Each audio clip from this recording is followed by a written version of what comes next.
یو سړی یو ښځه وه، د هغې ښځې یو ماشومه لور پیدا شوه، او دا یو غلام یو پخوا خو غلامانو، یو غلام ته یې ووایي چې لاړ شه او بازار نه دا شی راوړه، لور مې پیدا شوه، نو دغه وخت کې د بعضې څیزونو دغه زنانه ته ضرورت وي، دا شی راوړه. دا سړی لاړ د کور نه باره، چې څنګه ووته یو غیبي سړی وله مخې وله ورغې دی غلام له، وی د دې زنانه څه وشو؟ غیبي سړی دې تپوس کوي، وی لور پیدا شوه. وی ښه، وی دا جینۍ به سلو کسو سره زنا کوي او بیا به دا جولاګي د لاسه مرګي،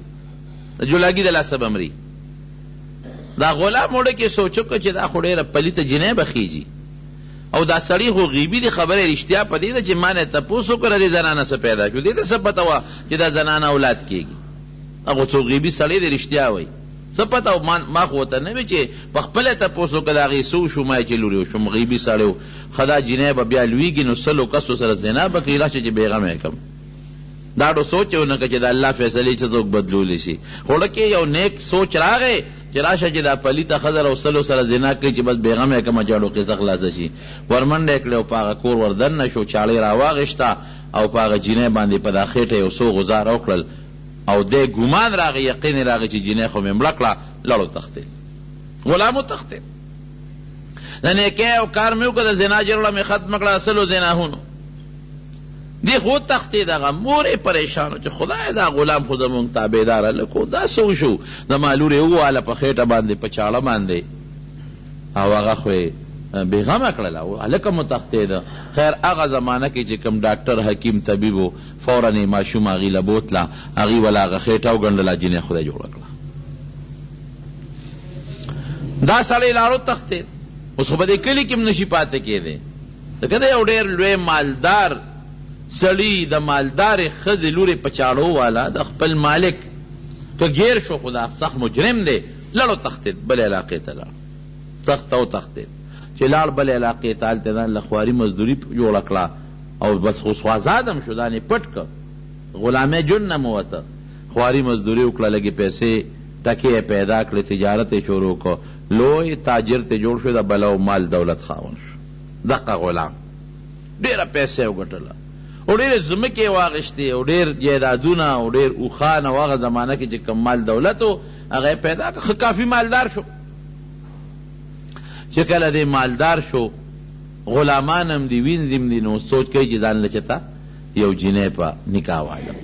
دې کلي ته م راغی، دلته خو دی لوی شوی دی ماشوم، اوس خو یې څوک نه پېژني، میانځ کې بلا کلونه ووتل، څوک یې څه پېژني چې د هغه غلام دی. راغی په دې خپل کلي م چکر ولګاو، معلومات کوي غلامانو ته، نوکرانو ته چې یو جینۍ رالو کې، خو چې په مخ د ځمکه د هغې نه ښایسته ښکلې جینۍ بلني.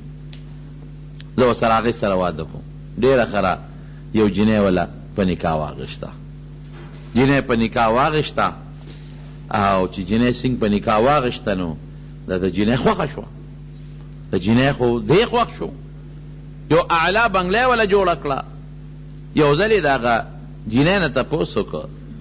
د هغه جینۍ په دې خېټه یو داغ و، داسې یو مخامخ داغ پې لګېدلی، ورته وایي ښځې دا داغ دی په دې خېټه د څه دی؟ یاره وایي دا خو زما یو مور اوس مړه ده. هغې راته یو قصه کړې ده چې کله ته پیدا شوې، زمونږ یو غلام و، هغه مو څه کار پسې ولېږه، او غلام چې بار ووت، را منډه یې کړه، چاړه یې راوړه، نو ته یې په چاړو ووالې، خېټه یې دله وشټوله. غلام زمونږ وتښتېد، تر ننه پورې پته نه لګي چې څه شو. او مور مې وایي چې بیا مې ستا علاج وکړه، خېټه دې جوړه شوه، لویه شوه. او خو پېښ شو چې دا خو هماغه ده چې ما په چاړه والل، خو هغه جینۍ ده، دا خو لویه شوې ده. وایي ښه یو تپوس ته نه کوم، رښتیا به راته وی، وی هغه زومه چې په چاړه یې والې، ستا د مور غلام زوم ما والې. او بیا زه وتښتېدم، او تجارت مې شروع کړو، مزدوري، او نن د وطن امیر یم، زما عمره مالدار څوک نشته، او تا سره مې نکاح م وکړه. یو تپوس ته نه کوم، رښتیا به راته وی، ما ولې په چاړو والې؟ ما ته بار یو غیبي سړي ووایي چې د دې ښځې څه پیدا شو، مې چې لورې پیدا شوه. وی ښه دا به سلو سړو سره زنا کوي، او مرګ به د جولاګي نه وي.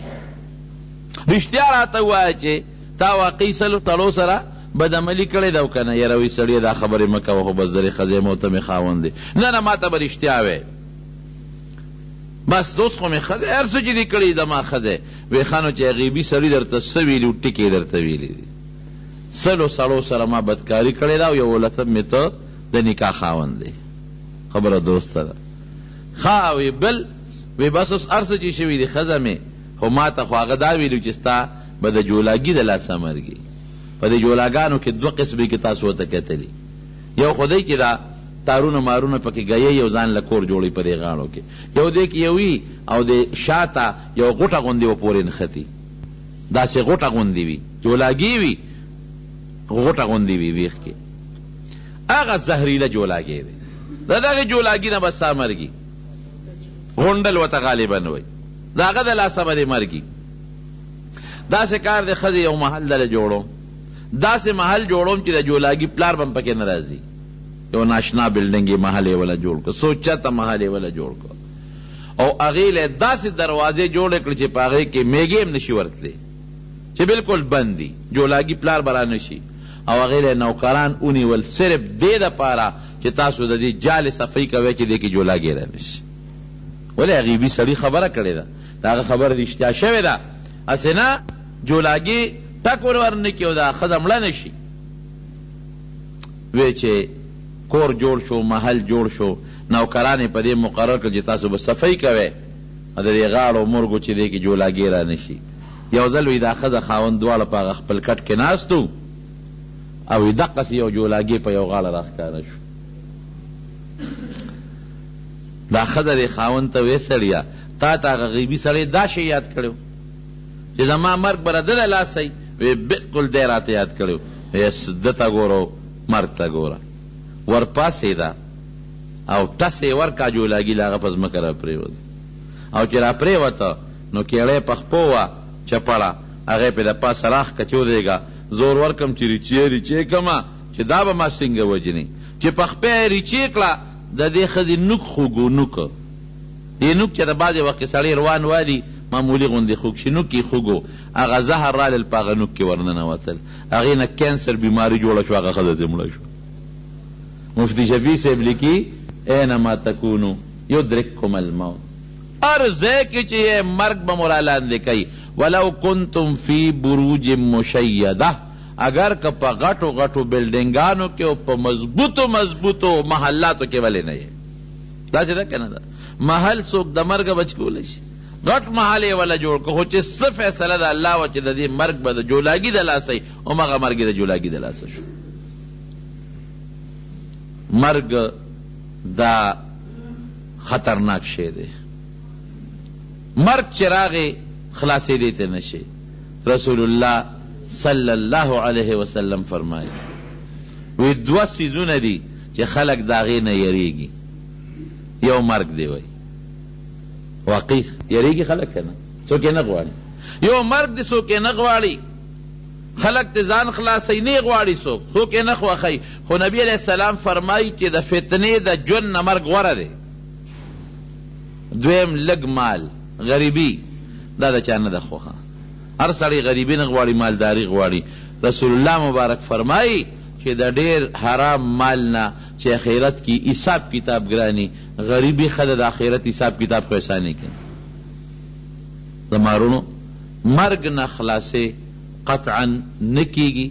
نه دې څوک بچ کیدی شي یو ښځه وه د هغې زوی مړ شو نو اوس هم چې چاته تکلیف یې علماو پسې صالحانو پسې ګرځي نو دې ته چا وی چې زما زوی مړ شو دقه یو زوی یو چې دا به څنګه جمدي شي چا وی یاره پلان کیږي کې یو عالم دی یو نیک سړی دی ته ورشه که څه دم درود دله وکړي دلال هغه مولانا صاحب لا هغه نیک انسان لوی زما زوی مړ دی زه خو ډېره زیاته پریشان یم او که څه دم دی وکړه چې زما را زوی جمدي شي هغه عالم ډېر هوښیار و او ورته وی بلکل زوی به دې جمدي شي خو یو چل وکړه د اوو کورو نه مال اوبه راوړه د اوو کورو نه خو د هغې کورونو نه به راوړې چې هغې کې مړې نه شوې هغه اوبه به دم کم نو په هغې به ستا زوی را جمدي کېږي خو د اوو کورو نه به وراوړې هغه اوو کوره چې هغې کې مړې نه شوې نو بیا به هغه اوبه دموم نو په هغې به ستا زوی جمدې کېږي. دا خو اسان علاج ورېږه اوه کوره نه چې د شلو نه خو به درته را پیدا کړم. خوشحاله شوه یو کور ته ننوته. تاسو کله خو مړی نه دي شوي؟ ولې نه؟ زما نیکه خو مړو. بل کور کله لاړ، تاسو کله خو مړی نه دي شوي؟ دا بل و زموږ پلار نه و مړ. بل کور کله لاړه، یاره دا لکه چې تاسو کله مړی خو نه دي شوي، ولې ماشوم نو سې مې نه و مړ. بل کله لاړه تپوس کی تاسو کله خو مړی نه و شوی، یاره پلار مې هم جم دی، نیکه مې هم جم دی، نیا مې هم جم دی، خو د نیکه پلار هم مړ شوی. بل کور کله لاړه چې وګرځېده او رښتیا خبره ده. تاسو چې نظر په دې تورنګزو کلي خپل واچوئ، داسې کور به پیدا کړئ چې مړي پکې نه شي. داسې به څنګه پیدا شي؟ که پلار دې نه دی مړ، نیکه به دې مړي، نیا به دې مړي، که هغه ني د هغه پلار به مړي، د هغه نیا به مړي، د هغه ورور به مړي، بل به مړي. وګرځېده ښځه پوه شوه، ورور یې غم غوس شو چې که زما زوی مړ دی خو هلته هم زوی مړ دی، که زما بچی مړ دی خو د هغه سړي ماشوم نه سې مړ دی، که زما زوی مړ دی خو د هغه هم زوی مړ دی، که زما زوی مړ دی خو د هغه خوږ پلار مړ دی. چې وګرځېده دې مولانا صاحب لراله وی چې ما خو داسې کور پیدا نه کړ چې هغې کې دی مړی نه شوی. او بس پوه شومه، ښځه پوه شوه چې ګوره داسې کور چې دی پیدا نه کړ چې هغې کې انسان مړي، ته ولې په مرګ خفه کېږي؟ خو د دنیا نظام دی ګرځي، کله یو ځای مړ، کله بل ځای مړ، کله بل ځای مړ، کله بل. حضرت سلیمان علیه السلام ملک الموت ورله راغی. ملک الموت سلیمان علیه السلام دې تپوس کوي، وی چې ته دا دې ټولو خلکو نه ساګانې څنګه وباسې، ټولو خلکو نه ساګانې څنګه وباسې؟ سلیمان علیه السلام ورته وایي یو ځای نه م راکاږي، بل ځای نه بل ځای نه بل. عجیبه جواب ورکوي. وی سلیمان علیه السلام وی تا سره چې یو کاسه پرته وي او د انار دانې پکې پرتې وي، یو کاسه ده د انار دانې پکې پرتې وي، تا نه یو دانه پټېدی شي په دې کې؟ وی نه. وی ګوره چې خوښه دي د خپلې مخې نه دانه رالې هم راغشتی شي، که د هغه بلې غاړې نه رالې هم راغشتی شي، که د میان نه رالې هم راغشتی شي، که د غاړې نه رالې ستا خوښه ده. چې کوم ځای نه دانه راخلې نو تا ته حاضره پرته په لاس کې درته ښکاري. وی دقسې چې تا ته په کاسه کې د انارو دانې مخامخ پرتې دي او ته ترې کومه رالې راغشتی شي، د دې ټولې دنیا دا روحونه ما ته دقسې مخامخ کاسه کې پرته دي. ما ته چې الله حکم وکړي چې هغه ځای نه روح راواله، داسې ده لکه ته چې د انار دانه د یو ګوټ نه راوچتې. تا ته مشکل شته؟ نشته. داسې ما ته مشکل نشته. ما ته حکم وکړي لاړ شه شابه او هغه عراق کې، افغانستان کې، کشمیر کې، پاکستان کې فلان کې ګوټ نه سارا والا، نو ته چې د انار د هغه پلیټ نه دانه رالی څوک درته وي هغه ګوټ نه والا، هغې نه والا، هغې څه مشکل درته شته؟ وی نشته. دغسې ما ته مشکل نشته.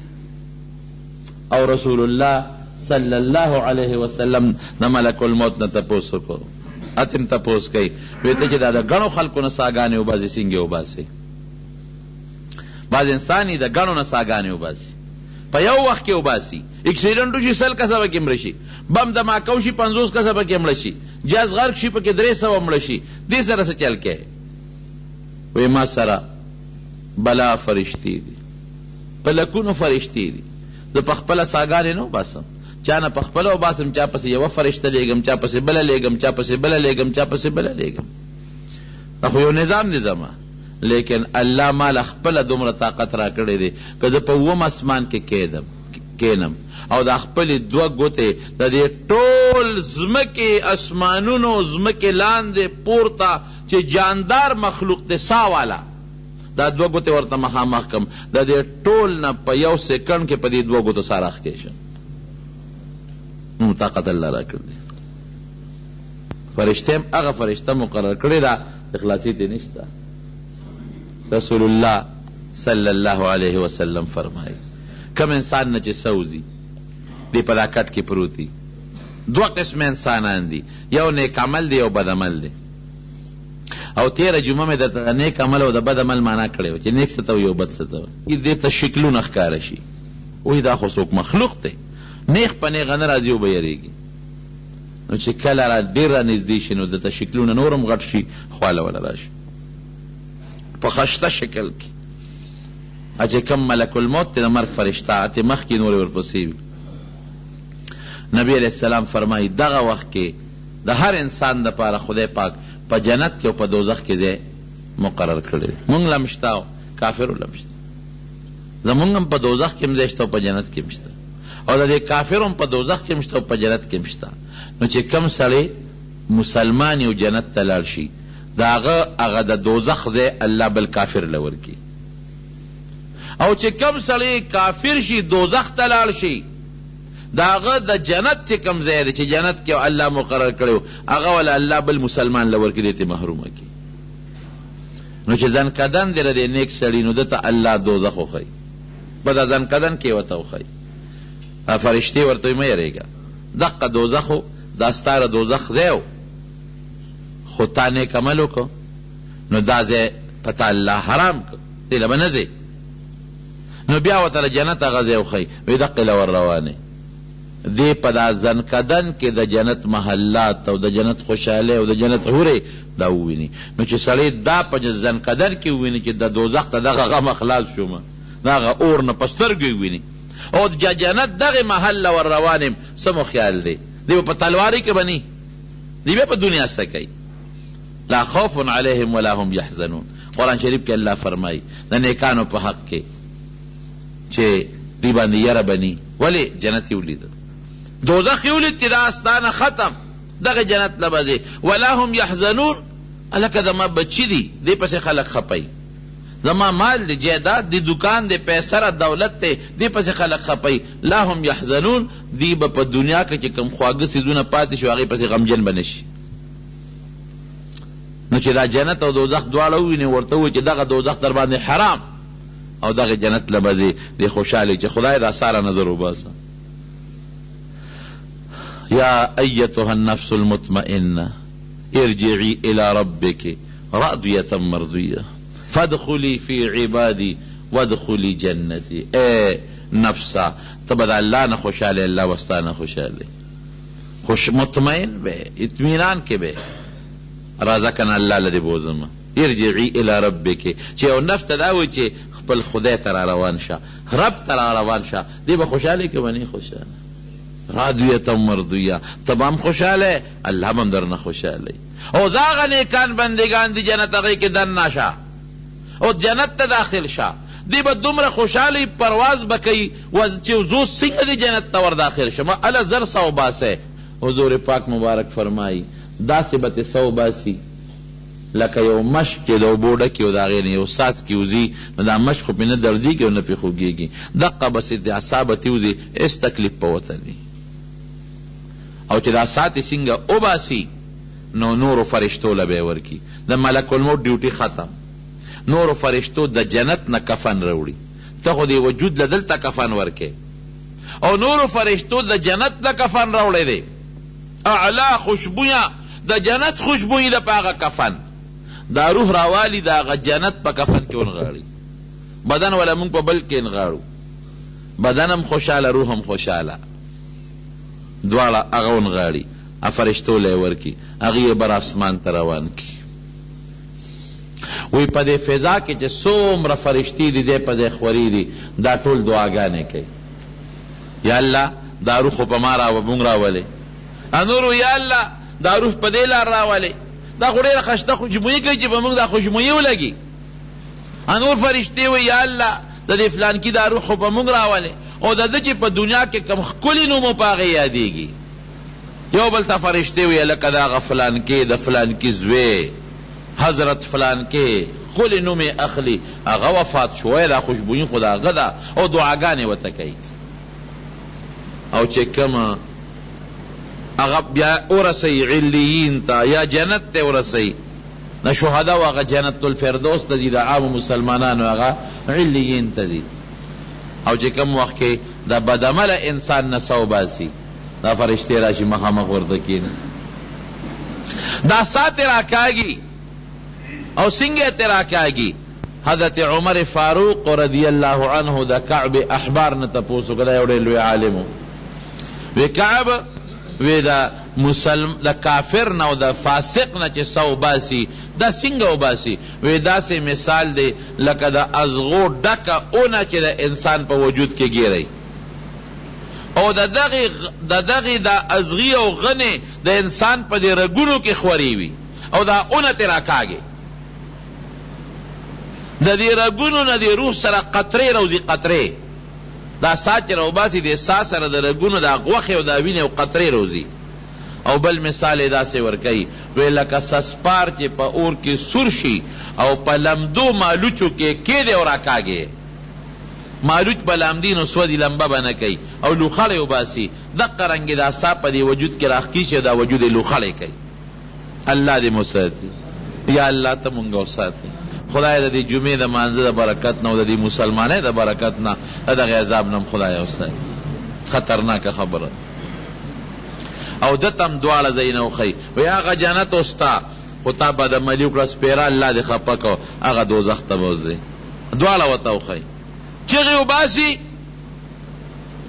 او په زور تې راسا راکاږي چې سا تې وباسي د یو ښه کفن یې وله راوړي بدبویه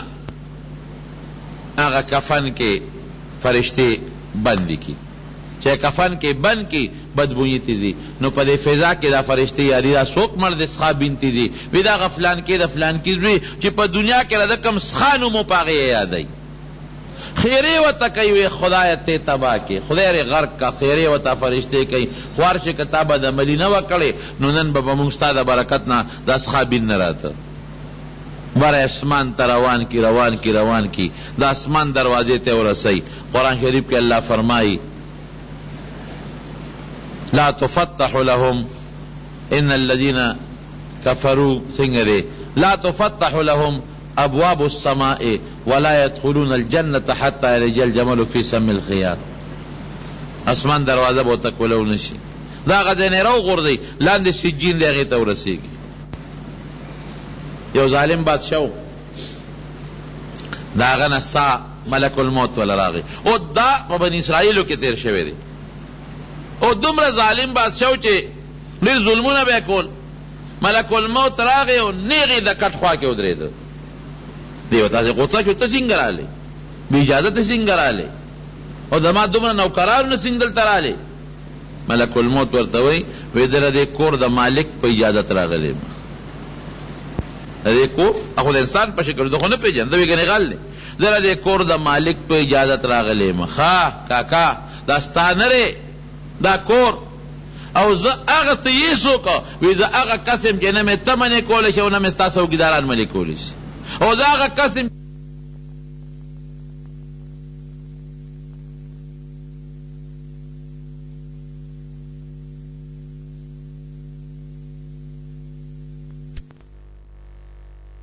ډېرو خلکو سره ظلمونه کړي دي او خزانه مې په ظلم ډکه کړې ده مال اجازت راکه چې دا یو ورځ راکه چې د خلکو ته خپل مالونه واپس کم او چې په چا مې ظلم کړی دی چې هغې له څه ورکم یا ترې معافي وغواړم وایي دا نه کېږي ملک الموت ورته وایي ښه که دا ټول ارث دا جیداد او ځمکې او بادشاهي راکې په دې کې وایي دا ارث والا دا ارث ستا خو ما له یو ورځ جون راکوي نه کېږي یو ګنټه خو راوي ګنټه هم نه کېږي یو 2 منټه خو را چې 2 رکعته مونځ خو پکې وکړم وایي دا هم نه کېږي یو سا دی ده چې دا والې ختم مرګ چې ټیم راغی که نه وایه که نه بیا دا ټیم پکې شته چې ورېږه هغه کور هغه سره پورې لاړ شم او بچو ته وصیت وکړم وایه شته پکې نشته بیا پکې دا شته ورېږه د پلنکي را باندې قرض دی مال دی دولت دی را سره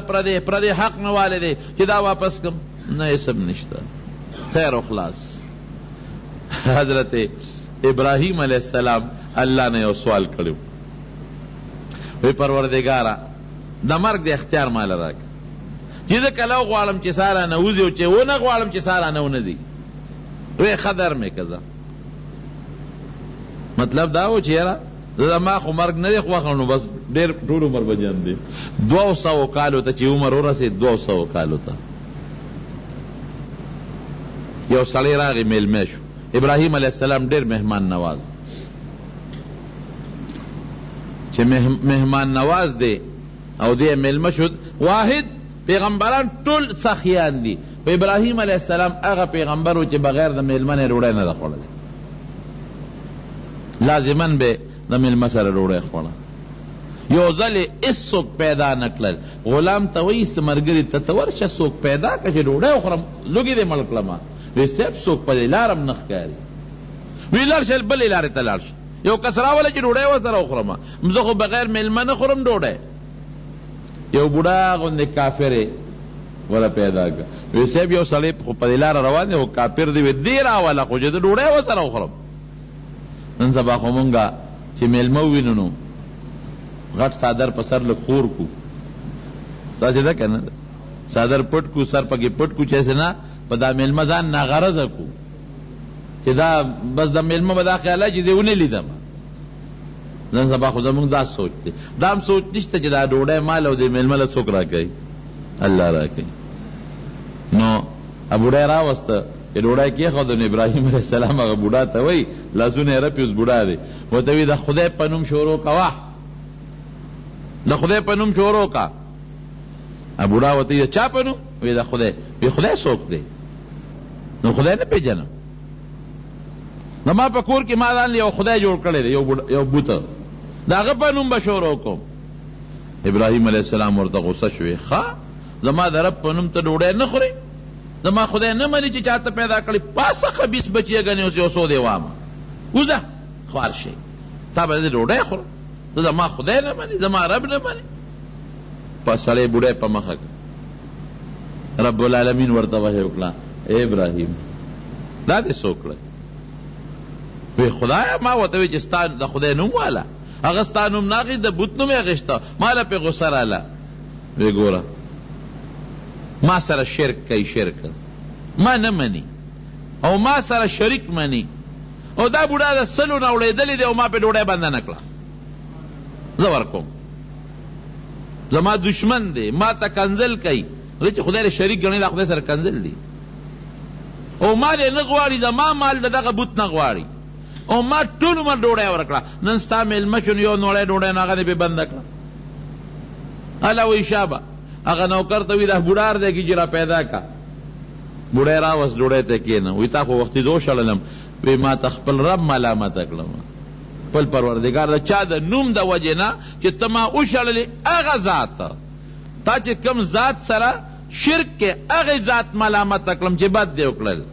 زه ډوډۍ ورکوم ته نه ورکې ما سره شرک کوي زه ورکوم نن تا سره پوټی کېناسته او ته نه ورکې نو به زه معافي غواړم شابه ډوډۍ خوره وایي ښه واقعي داسې ده وی او وی ما ته کلمه وخواجه زه مسلمان شم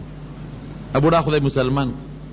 ابراهیم علیه السلام باندې ایمان راوړ شرک نه توبه کړ نو خبره مې دې پورې کوله چې حضرت ابراهیم علیه السلام مهمان نواز نو یو بوډا ولا راغی او د خدای نه سوال کړی چې خدایا زما مرګ لږ زما په اختیار کې کا چې زه وغواړم نو چې زما نه ساه لاړه شي چې نه غواړم چې د جم دی ډېره ښه ما خو تاسو تېره جمعه د ابراهیم علیه السلام د قربانو ذکر کړی و که څومره قربانۍ کړي نو رب العالمین د داسې انسان سره خپله ښېګړه کوي خو الله خپلې فیصلې په طریقه چلی د الله بر علم بل چا سره نشته بوډا چې کېناسته ورسره ډوډۍ ته نو بوډا داسې حد ته رسېدلی دی چې لاسونه یې رپي او سر یې مرپي دا بعض انساني هغه بیماري غریبه سر یې مرپي او لاسونه یې مرپي او خوله یې مرپي چې نوړی دی بوډا اوچته کړه او خولې ته یې کړه نو هغه ترکاري او هغه نوړی ته په دا ږیره راوبېدله ټوله ږیره او جامې د لمدې شوې د ترکارۍ نه او نوړی ته په ځمکه پرېوته ابراهیم علیه السلام پہ رحم راغی چې خدای دا څنګه جم دی دی د ده دا ژوند بله نوړی راواغېسته د غریبه لاس یې رپېدام ته پرېوته بله یې راوچته کړه چې بله یې راوچته کړه په خواره یې خولې ته ورسوله نیمه ترې لاندې لاړه او نیمه په خوله کې ګډه وډه شو ږیره او جامې ټولې رنګ شوې په ترکارۍ او په ډوډۍ حضرت ابراهیم علیه السلام دې بوډا نه تپوس وکړه بابا د څو کال وي وایي د 200 کال د ابراهیم علیه السلام د عمر برابر عمر یې ورته یاد کړ وایي د 200 کال ابراهیم علیه السلام وایي خدایا داسې عمر ته خو مې مه رسوي دی عمر نه مې الله وساتې دا عمر دا جون خدای دې نه خو مې وساتې بس هغه سړی ورته برابر شو ملک الموت په دغه شکل کې راغلی ملک الموت د مرګ فرشته په دغه شکل راغلی ورته برابر شو ابراهیم علیه السلام بس ساده نه وباسم وی ما ته خو الله مشوره ویلو چې که ژوند دې خوښي نو نه وباسم که وی اوس دې سوال ونه کړه چې دې ژوند ته مې خدای مه رسوي اوس دې وایي په دا ټکي دې ووایي خپله تا ځان له مرګ خوښ په دغه ټکي دې ووایي ټیم دې پوره دی چې خبر اغلا ده چې ځکه الله تعالی اختیار درکړو تا په خپلو چې خدای دې عمر ته یې ومه رسوي نو یو سیکنډ پکې پاتې دی بس دغه عمر کې لكل أمة أجل إذا جاء أجلهم لا یستأخرون ساعتا ولا یستقدمون چې کله هغه نیټه راله نه یو ساعت سیکنډ مخکې والی شته او نه یو سیکنډ وروسته والی شته. یو سړی د دارو دکان ته لاړ، دارو یې اخېستل. چې دکان ته دارو لاړو نو هلته دارو اخلي، هغه دکاندار ته وایي چې د دې څومره ټایم دی د دارو، یو دې بوتل هغه بعضې وخت کې ګرنټي ورته مونږ وایو، د دې به څونه ګرنټي وي. دکاندار ورته وایي ستا ګرنټي شته چې دله دې بوتل ګرنټي غواړې؟ وی آو بلکل زما ګرنټي شته، زه ځوان زلمی یم، ډوډۍ خورم، پیسه شته، دولت شته، خپې شته، روغ صحت شته، زما ډېره لویه ګرنټي ده او یا 100 کاله ژوند مې دی. خو چې دا ټکې ووایي د هغه دکاندار په هغه فرش د پاسه را پرېوته او ساعت یې وخته. ګرنټي د ژوند چا سره هم نشته. قرآن شریف کې نبی کریم صلی اللہ علیہ وسلم کار مقرر کی التا ورسیگی نو التا دسا وباسی، جعل له الیها حاجتا، التا و تاجت مقرر کی لالچی او چی التا کی زی مرگ مقرر دے التا دسا وباسی. نبی علیہ السلام فرمائی چی بنی اسرائیلو کے کسان را جمع شو، یروی رازے اللہ تا وجعلو سوالو کو دے مقبری تزو، یو ملی دے که را جمع شو او مونږ ته لږ تپوس وکړو د ځان کدن او د مرګ. واقعي که سړی ډېر لوی سفر هم وکړي که نه نو ستا رابطه ورسره وي. که سعودي ته لاړ شي، انګلینډ ته لاړ شي، نو په ټیلیفون خو دې تپوس کولی شي که نه، داسې ده که نه. لکه سال دی امریکا څنګه ده، سفر دې څنګه و، جس کې لاړې، بس کې لاړې، څنګه تکلیف وکړو نو. لیکن د مرګ په سفر چې څوک ورغی د دې په ټیلیفون معلومات کولی شي، نه درته په انټرنیټ الویلی شي او نه درته بل موبایل کې هغه شی سره هغه خلکو ته جلیږي میسج هم درته نشي کولی چې یاره د مرګ سفر څنګه و، ځان کدن مې څنګه و. نو وایي چې یاره مونږ له غوندې یو مړی که جمع دی شو چې مونږ دې تپوس وکړو، نو دوی چغې ووالې الله ته نیکانو، خپل عملونه الله ته پیش کړل چې یا الله یو زوړ غوندې مړی مونږ ته را جمع دی که چې مونږ ته ځان کدن او د مرګ متعلق معلومات ول. وی اللہ دا دوی دا دعا قبول اکلاو، یو جلق وشو، یو قبر اوشتے دو، یو مړی تبار روتا. دوی تیو کتل غم حیران شو، دوی تا پوسو که کل مړی چه معلومات رو کل 100 کالا دا آغا دا مرگ شو، پورا 100 کالا. دوی تا پوسو که یرا وی بس یو تا پوس دا نکو چه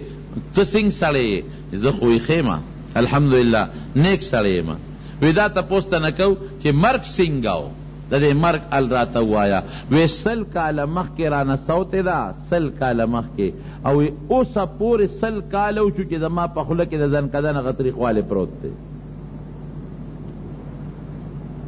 100 کالو شو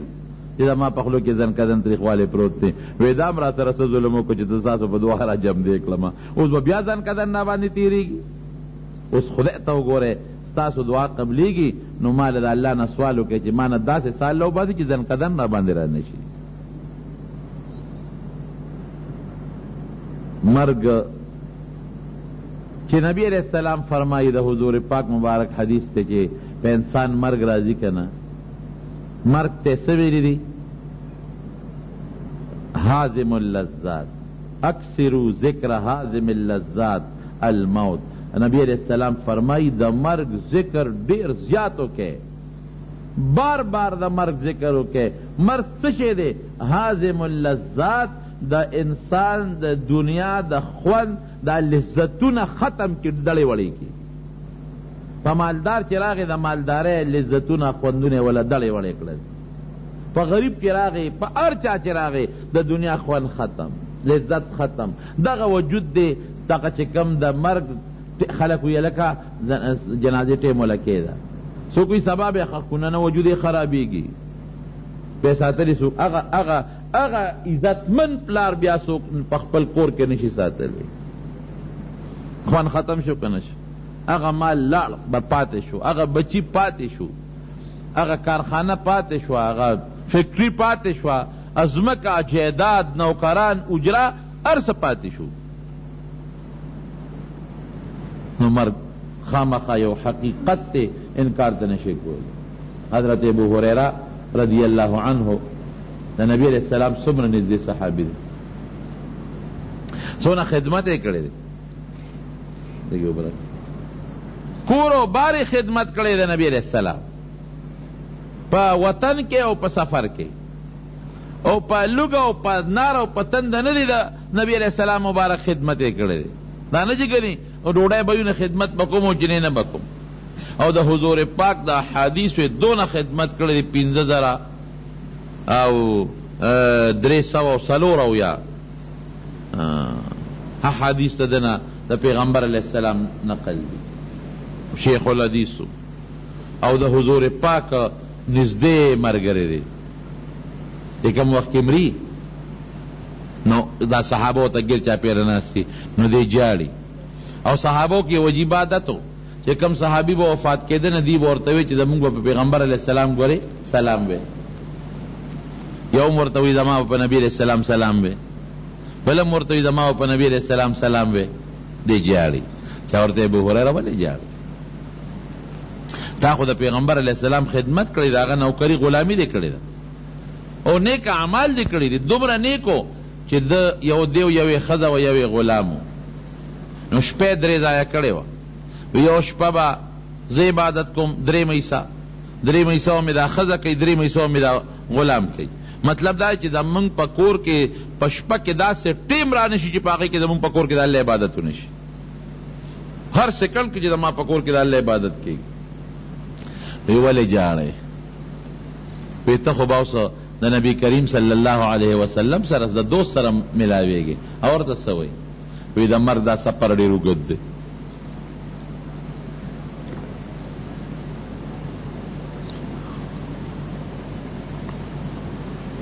الحمدلله وی د مرګ دا سفر ډېر زیات اوږد دی، او واقعي اوږد دی. که سړی انګلینډ ته ځي لکه دا سوچي چې کال پس 2 کاله پس به واپس، روس ته ځي 15 کاله پس، 6 کاله پس به واپس شم. د دنیا افریقي ممالکو ته ځي او په ډېر لوی زه پی ایچ ډي به وکړم، او هلته به زه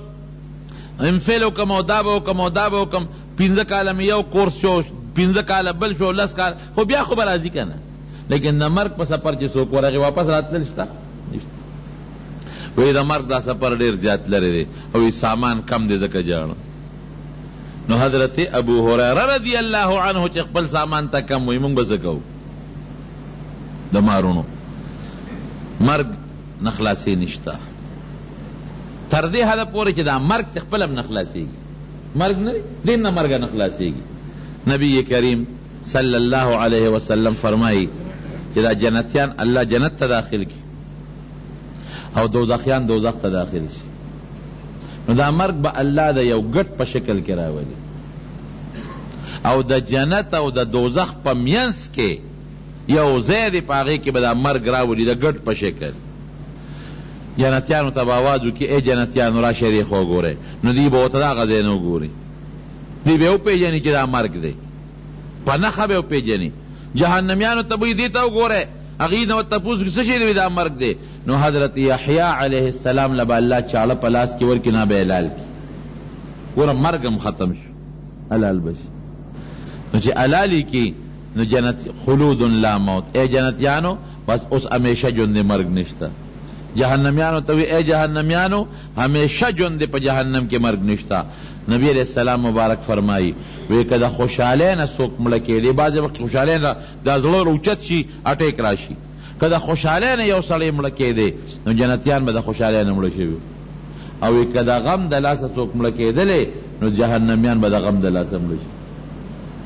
ځکه چې هغوی په دې تمه سړی چې زه مړ به شم، چې سړی په تکلیف کې مبتلا شوي، زه مړ به شم، خلاص به شم. نو هر څیز له فنا شته، ختمېدو والا دی. تر دې حده پورې چې کوم مرګ دی، مرګ هغه هم فنا شته، هم خدای پاک ختم کړي. زمارونو رب العالمین قرآن شریف کې فرمایي کل نفس ذائقة الموت، هر نفس به د مرګ سکه کوي. وانما تجزون اجورکم یوم القیامه، د قیامت پر ورځ به د دنیا د اعمالو تاسو له ښه یا بد سزا او جزا میلاویږي. فمن زحزح عن النار وادخل الجنة فقد فاز، څوک چې د دوزخ نه لرې شو جنت ته داخل شو دا کامیاب شو. وما الحیات الدنیا الا متاع الغرور، د دنیا سامان د دارا دوکے سامان نظام پہ مدوکہ کرے ہمیشہ جن نہ ہمیشہ جن دے پس مستقل بل را روان دے رب بل بل جمعہ کی باقی ہوئے دا یو سړی و دی تپوس کوي چې څوک په ایڈوانس کې طلاق ځان ته واچوي دا طلاق کیږي او کنه ځان ته طلاق واچي ځان له څوک طلاق نه ورکوي ښځې له ورکوي او ایڈوانس څه معنا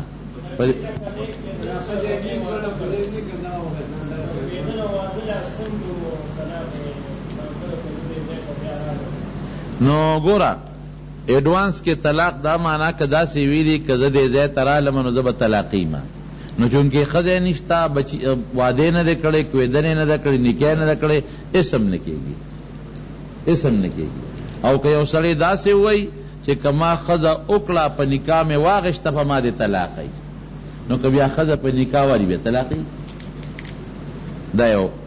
شری مسئله ده خو به هر کیف دا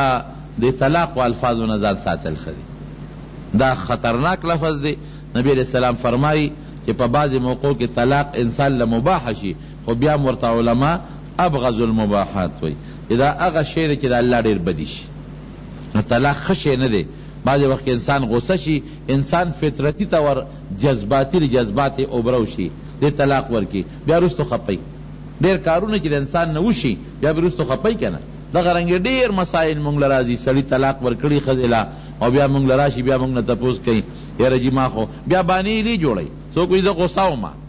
مونگ الکا چی خزا خاون یو بل سر ناستی او ڈوڑیت خوری یو لخلکی شی ورکی بلبل نو طلاق خو نو ورکی دا خو چی غصا چی طلاق ورکی پا خنداو پا خوشحالی خو سوک طلاق نو ورکی سو کوئی یارا دماغو میں کارو نکا او طلاق میں ورکا نو دماغو دے ولی کار نکا پدان بچک لگا دماغ ولی کار کئی بیا نو بہر کے خبر دا سے دا کہ دا الفاظ دا طلاق استعمالو دا خبر ندا